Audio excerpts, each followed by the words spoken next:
স্বাগতম সুপ্রিয় শিক্ষার্থীরা, আজকের ক্লাসে আমরা আইসিটি পঞ্চম অধ্যায় হতে দুটি সংখ্যার গসাগু নির্ণয়ের ফ্লোচার্ট এবং অ্যালগরিদম শিখব। প্রিয় শিক্ষার্থীরা, সম্পূর্ণ ক্লাসটি দেখার জন্য অনুরোধ রইল, যদি আজকে সম্পূর্ণ ক্লাসটি দেখো তুমি অবশ্যই গসাগু নির্ণয়ের ফ্লোচার্ট এবং অ্যালগরিদমটি শিখতে পারবে। তাহলে আমরা ক্লাসটি শুরু করি। দুটি সংখ্যার গসাগু নির্ণয় করার আগে আমাদের একটি জিনিস মনে রাখতে হবে। তাহলে আমরা দুইটি সংখ্যা নেব, একটি হচ্ছে 25 আর একটা হচ্ছে 35। 25টা হচ্ছে ছোট সংখ্যা আর 35 হচ্ছে বড় সংখ্যা। আমরা 5, 6, 7 যখন গসাগু নির্ণয় করা শিখতাম তখন বড় সংখ্যাকে ছোট সংখ্যা দ্বারা ভাগ করতাম।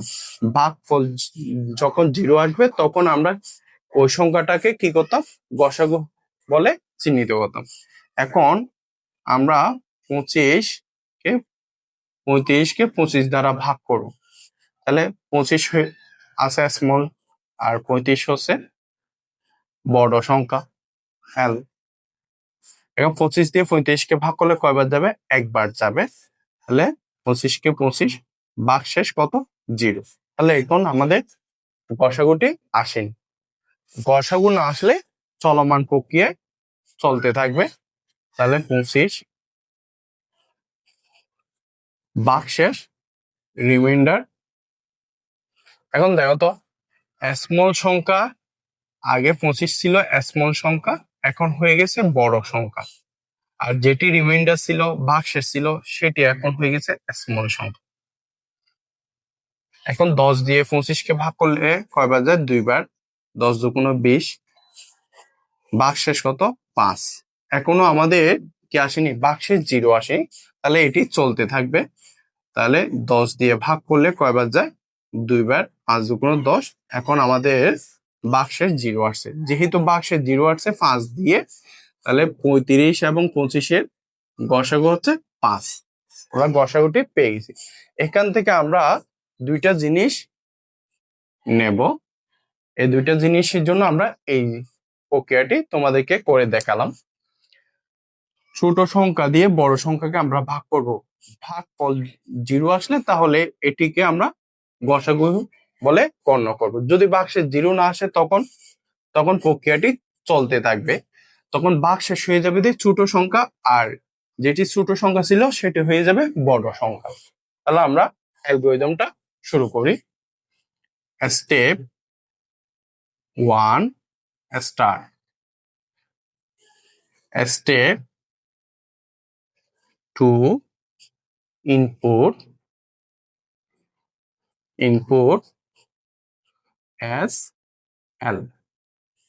তাহলে এল গ্রেটার দেন এস, ছোট সংখ্যাতে এস থেকে বড়। এরপর হচ্ছে যে স্টেপ 3। এখন আমাদের ভাগশেষ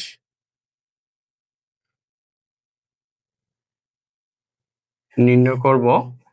আর সমান এল মডুলাস এস। পার্সেন্ট চিহ্নটি ভাগশেষ নির্ণয়ের জন্য ব্যবহার করি আমরা, তাহলে এটিকে মডুলাসও বলে থাকে। এরপর হচ্ছে স্টেপ 4 সত্য আর সমান যদি 0 হয় তাহলে ইয়েস, নো। যদি ইয়েস হয়, যদি বাক্সে 0 আসে তাহলে আমরা পিন করে দেব, পিন জি সি ডি। গসাগুটা আমরা কি করব? পিন করব। এরপর হচ্ছে যদি নো হয় তখন আমরা কি করব? এই দুইটা জিনিসের জন্য আমরা এই কাজটি করছি। তখন ছোট সংখ্যাটি হয়ে যাবে বড় সংখ্যা, এল সমান এস, আর যেটি ভাগশেষ থাকবে সেটি হয়ে যাবে যে ছোট সংখ্যা, এস সমান আর। এরপর আমরা গো টু স্টেপ 3। আমরা কোথায় যাব? স্টেপ 3 তে যাব। যতক্ষণ পর্যন্ত আমাদের ভাগশেষ 0 হবে না ততক্ষণ পর্যন্ত আমরা এই প্রক্রিয়াটি চলমান থাকবে। সে যখন 0 আসবে তখন আমাদের গসাগুটা প্রিন্ট হয়ে যাবে, তখন আমরা প্রোগ্রামটি স্টপ করে দেব এন্ড। আমাদের এটা মূলত বুঝতে হচ্ছে যে এই জিনিসটা, যখন আমরা 25 দিয়ে 35কে ভাগ করলাম, ছোট সংখ্যা বড় সংখ্যাকে যখন ভাগ করলাম, ভাগশেষ 0 না আসলে তখন আমাদের ছোট সংখ্যাটি হয়ে যাবে যে বড় সংখ্যা, আর যেটি ভাগশেষ আছে সেটি হয়ে যাবে ছোট সংখ্যা। এই প্রক্রিয়াটি চলমান থাকবে যতক্ষণ পর্যন্ত আমাদের ভাগশেষ 0 আসবে না। যদি 0 আসে, যেটি দিয়ে ভাগ করে আমরা 0 পাইছি সেটি হবে ওই সংখ্যা দুইটার গসাগু। এখন আমরা অ্যালগরিদমটা তৈরি করলাম, এখন আমরা ফ্লো চার্টটি তৈরি করে দেখাচ্ছি।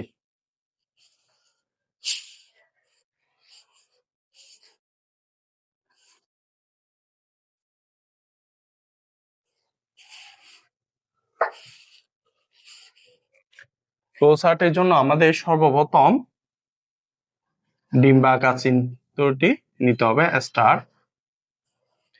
এরপর হচ্ছে ইনপুটের জন্য মান গ্রহণ করব,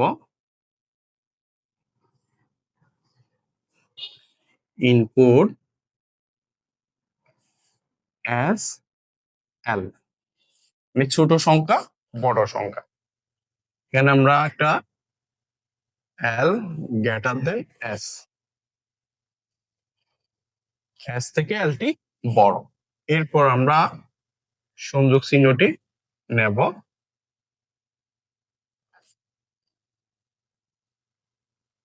এরপর আমরা প্রক্রিয়াকরণে চিহ্নটি নেব, আর সমান রিমাইন্ডার সমান এল মডুলাস এস, ভাগশেষের জন্য মানটি নিলাম। এরপরে হচ্ছে যে আমাদের সত্যের চিহ্নটি নেব, রম্বস চিহ্নটি। ইফ যদি আর সমান 0 হয় তাহলে ইয়েস,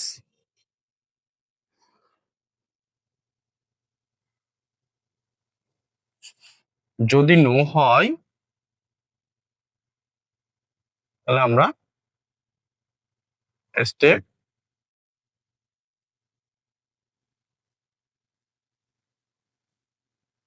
3 এর মধ্যে যাব,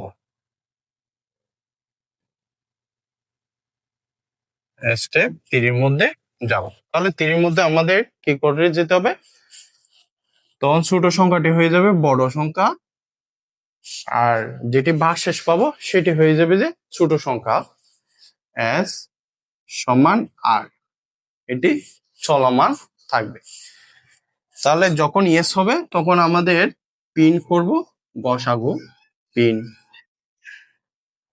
পিন জি সি ডি, গসাগুটা পিন করব। পিন করলে আমাদের প্রোগ্রামটা এখানে শেষ হয়ে যাবে এন্ড। প্রিয় শিক্ষার্থীরা, আশা করি তোমরা গসাগু নির্ণয় করা বুঝছো। যদি কারো কোনো সমস্যা থাকে অবশ্যই কমেন্টে জানাও। পরবর্তী ক্লাসটি পাওয়ার জন্য চ্যানেলটি সাবস্ক্রাইব করে দিও। যদি ভিডিওটি ভালো লাগে তোমার বন্ধুদের মাঝে শেয়ার করে দিও। ধন্যবাদ।